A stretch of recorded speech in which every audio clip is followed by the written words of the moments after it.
places where clients were not used to go in the past, but now since all this pandemic happening, I think it's the best excuse to be safe, and to be safe is to be far away from the crowded places. So are you looking at like smaller yachts, or are they still getting bigger and bigger? Because for a while there, the trend was just to get huge. I mean, Yeah, the but bigger the better. I think that's changing because on my experience, where you cannot dock anywhere, it's difficult to get provisioning and it's difficult to get in a lot of places, you know. And I think all this fashion to be who have the biggest yacht is changing right now. The people wants, as Álvaro said, and the owner of La Dacha wanted, is just to be where other boats cannot go, you know, and do other experience, have another experiences, like to be able, if you are in Kamchatka or Alaska in summertime, you know, there is snow on the top of the peaks, just go take the helicopter and go skiing downhill, and someone with the jets, with the snow bike waiting for you down there, you know, or just see the wild polar bears or the whales, and just do something more familiar or more after the pandemic, you know. I presume that everyone has realize that all this show up is changing, you know, just to be with the people you want. And it's a new concept, to be honest. And I hope that it gets more popular because, come on, you own a vehicle, a vessel, a boat, to be able to go where all these places, the end of the world, the Perito Moreno, down Greenland or Antarctica. Imagine to be in Antarctica. Of course, I presume they will have to be in June, July, August, when it's less cold. But it's a wonderful idea and completely different. The people is changing. I'm seeing that, talking with charter guests, saying this, why we don't go to this place or this volcano area or island, you know. I think on these days, the way of thinking of yachting, it will change a bit, especially for designers and to be able to create boats to not be at port for at least 3 or 4 months.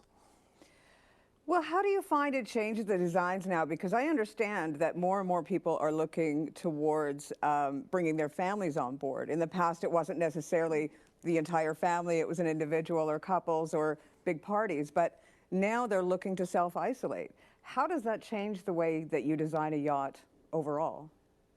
Well, that's something that we will start to see over the following year by listening to the clients' demands, because they are the ones who will show us exactly what they need and the things that we need to change to fulfill their needs. Clearly, something that is going to happen is in terms of the interior, the spaces will be compromised. And let's say for Arturo, the provisions will be very important. For as long as you want to be far away, you need to be able to storage all the things you will need. So that might compromise more in the interior rather than the exterior. I saw a story the other day on social media in regards to a new boat that is being built, and it was being built made out of entirely recyclable materials. Wow. Now, is sustainability becoming something really big within the new yacht owners and the new builds? Well, on my point of view, I think it's not just on yachts, in everything. Yeah. You know, I think there is some commitment there. We should start doing, everyone, even now in our own homes, cars, vehicles, boats, planes, whatever. You know, I think it's very interesting. We need to protect and reuse as much as we can our planet. You know what I mean? That on my point of view, when I'm doing my shopping regarding cooking for my clients, I'm trying to do everything as fair as possible. You know, I'm trying to buy meat or free-range animals and try to provide with my little ground of sand into that entire project, you know, to try to protect the earth as much as we can. We have to be sensible with what we do have and what we do. So at the end of the day, I'm very glad that some designers or companies that start doing those projects, a recycled entire boat. You know, that will be amazing now to have it with solar panels, so it doesn't need to use any fuels on it. That will be perfect. Well, I think I saw in about March and April, all boat sales did kind of stop there for a very short period of time. And one of the biggest pickup of boat sales or new boat buys was the catamarans that were solar powered. No, look now, Rafa Nadal, our best Spanish representative, I presume, in the sports. He has bought a catamaran. I think the company called Reef something. I'm sure Álvaro knows better than I do. Sunreef. I don't know how exactly it goes, but it will be fantastic that boat's all full covered with solar panels and everything contaminating the less as possible, you know what I mean? But I presume one day we'll see that. I saw in Lake Como 2 years ago a Riva, a small speedboat, completely electric. And I was in there and it was fast, really fast. I don't know how many hours it will last, but it was, I know, today's with the drones and everything. I presume in one day, I hope to see that we'll see boats traveling with not too much contamination. I think we see a lot of that actually being tested right now. So hopefully that is a sign that in the future, you know, right now, I think most clients, they have to ask for that to be done to their boat, but it would be lovely to see the shipyards and the new builds just automatically doing that without the owner having to ask. If in the new builds, are you finding because they are looking for more excursion and they are looking for longer time frames, what are you adding or what are they having to add into these boats, like hospitals or, you know, room for nurses, doctors?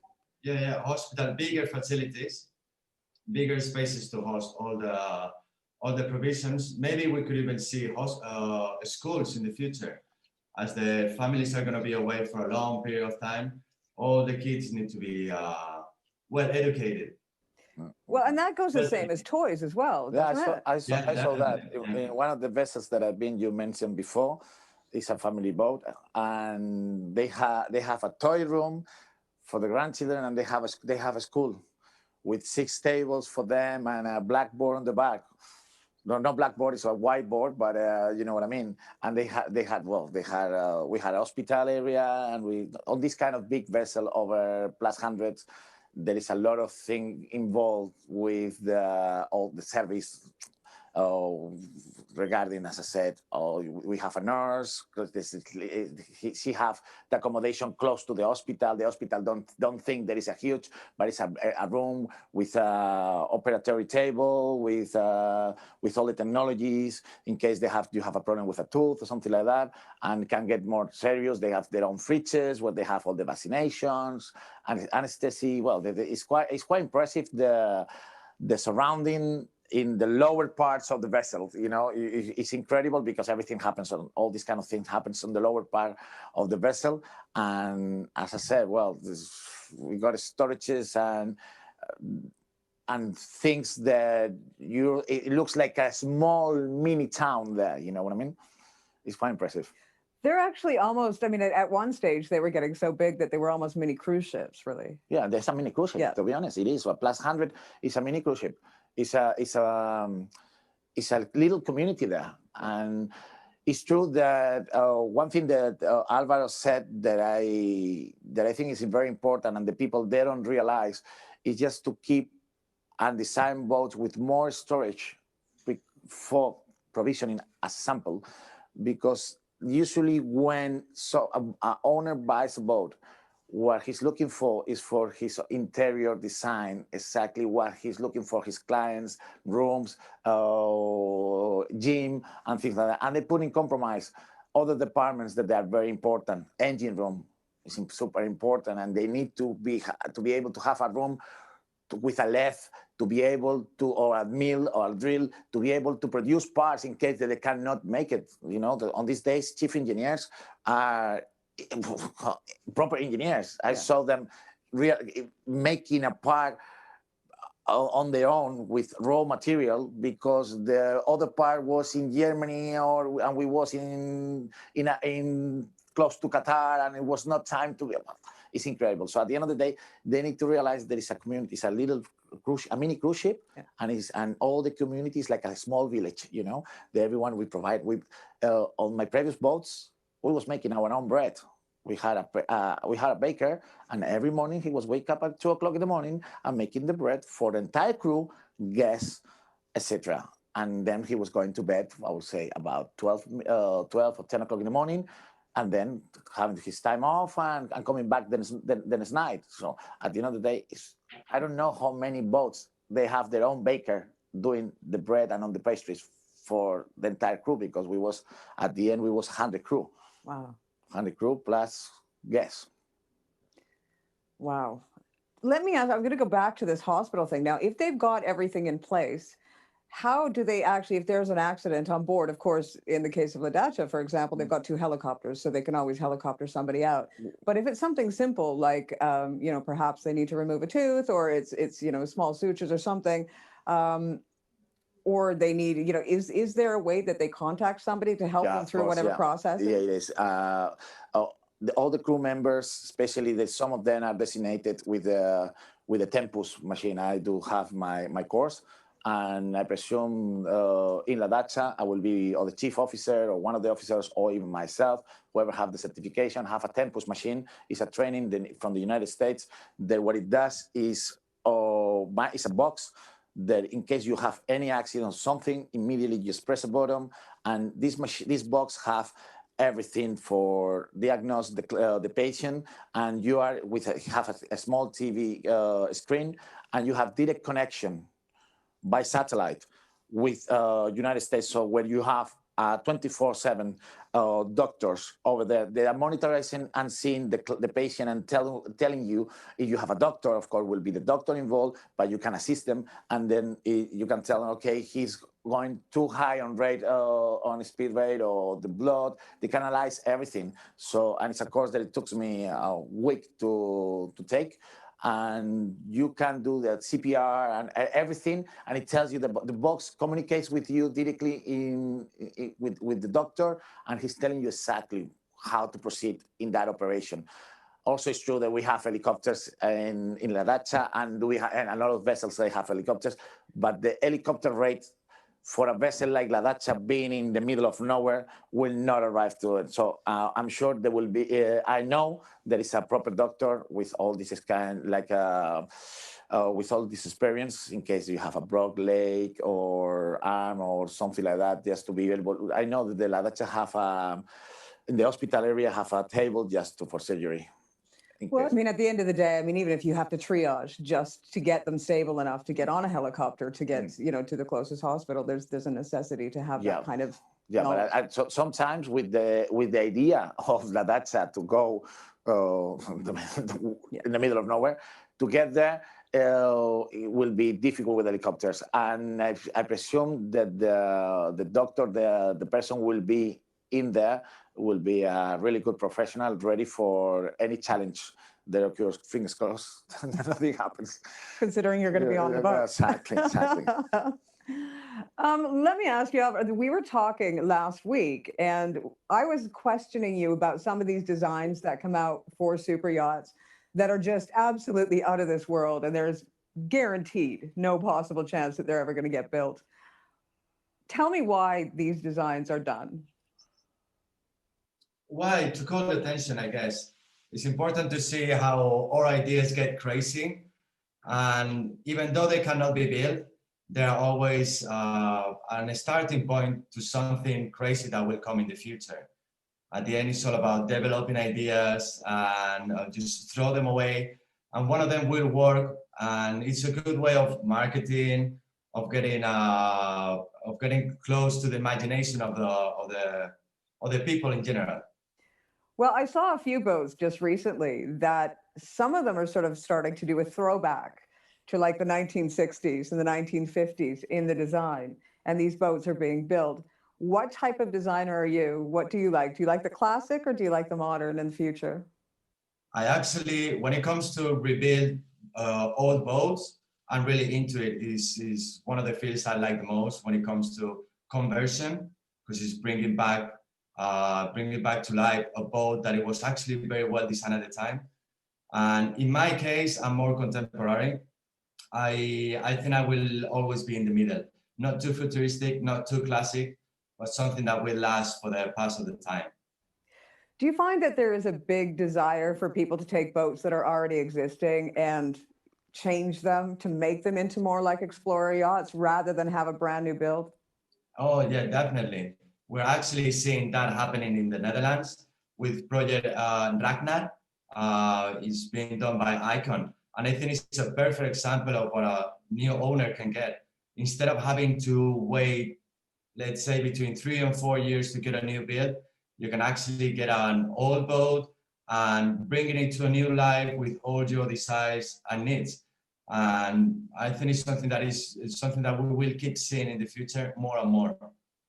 I wanted to get back to you. Now, did you actually initially get into chefing as a result of wanting to get on yachts, or was it just that you like to cook? No, well, everything came by surprise. I was head chef on a hotel here, very young, was Hotel Formentor in Mallorca, and we had a client. It was coming every night. He had a yacht like 42 meters, CD2, I think it was the name, and he came night and after night, coming to 3 nights on a row, going to the restaurant. Then he called me and he said, "Listen, my chef is very bad. Do you want to come and work for me?" And I said, "Okay, sorry, sir. I think I can talk about that here in the table." So the next morning came the captain and he asked for all my details. And 6 months later, before the season, that was in February or something like that, he contacted me and offered me the job on that vessel. So that's how I started on yachting. Well, did you get your education here in Mallorca then? Yeah, I did that. I studied here in the Escuela Hostelería, in the Hotelery School, in the university. I started the first year was built with great professionals, and I was very glad that I had that opportunity. And after that, I moved on by myself, traveling. I've been working in Thailand, India, Japan, and a lot of places before I started into yachting. So would you encourage the local kids in Mallorca and Ibiza? Yeah, it's a must. It is a must. We have a great professional. We have great sources to do it. I think we should open our minds and start. There's a lot of opportunities over there. And I think there is a lot of future candidates that can fill all these positions, but not just in cooking, in other departments. We have the perfect tools and the perfect weather and the perfect area to provide really good professionals. Álvaro, what do you think about Mallorca? Does it have agree. everything that the yachting industry needs right here? Absolutely. It's one of the places to be. It's indeed very good for the clients to enjoy the offshore. It's very good for the crew members as they have a big community, and also all the facilities we got at STP, Astilleros de Mallorca.